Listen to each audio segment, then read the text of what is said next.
Aloha, hello, welcome. I won't say good morning. It's morning here, but I don't know when it will be, wherever you are. This is, I think, now take 3. So excuse the slightly dirty board. It was clean at the beginning, yeah. Anyway, so thank you for the feedback for last week's little math video. Apparently, it was useful. So we're gonna do another one.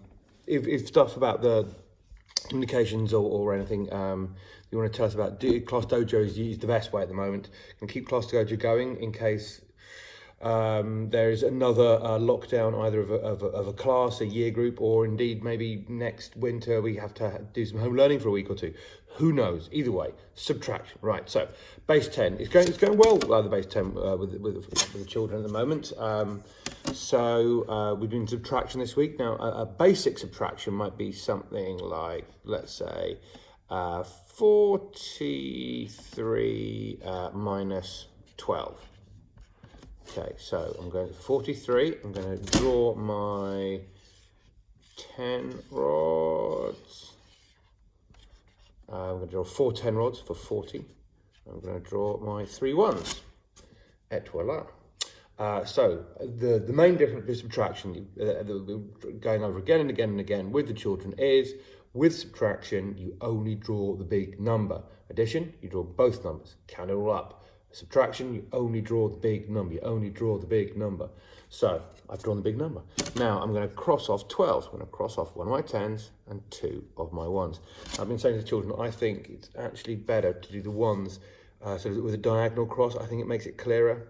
Well, just maybe a personal style, but that's what I've been showing the kids in turquoise. So now we're going to count up. Got 10, 20, 30, 31. The answer is 31.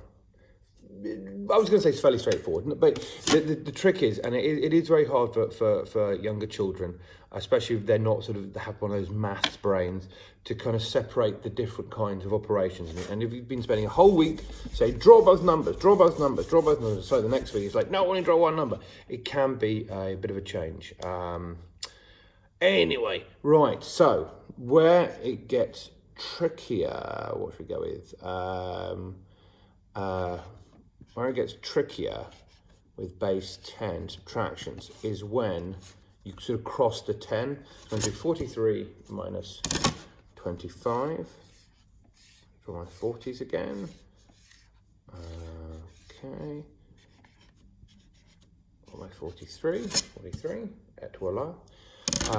Apologies for any French speakers out there murdering your beautiful language.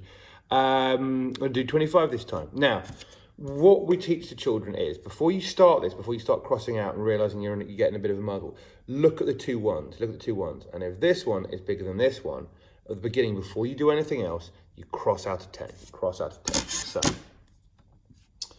out a 10, and I draw 10 1s.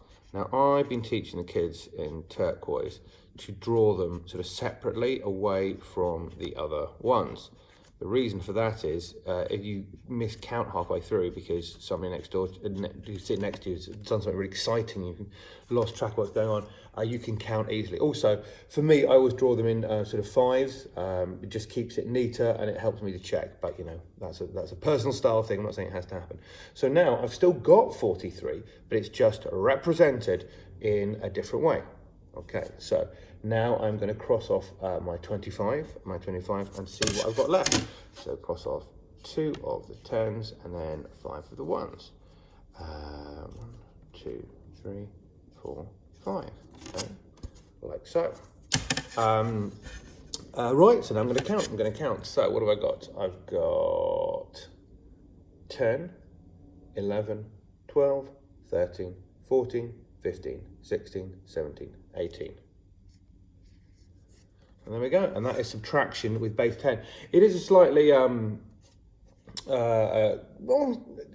trickier. No, it takes a little longer than some other methods potentially, but I think it's very visual. Children can always do this when it comes to things like SATs and end of year stuff. Children can't take anything in there, like number squares, number lines. They've got to sort of do the drawings themselves. And this way is the way they would always go with. If you can't think of any other way to do it, this is the method to go with. This is the method to go with, drawing with the base 10.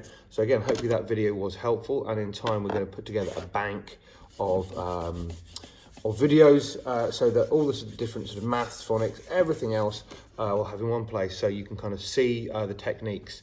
Because often, as some of the feedback has said, it's much easier just to have somebody like me, poor people, explain what's going on rather than typing out on a newsletter.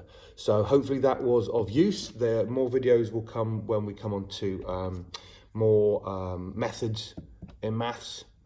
Yeah, right, well, have a lovely day. It was morning for me, it is the morning for me, maybe it's afternoon for you, or evening, or maybe it's the middle of the night, who knows. Either way, take care.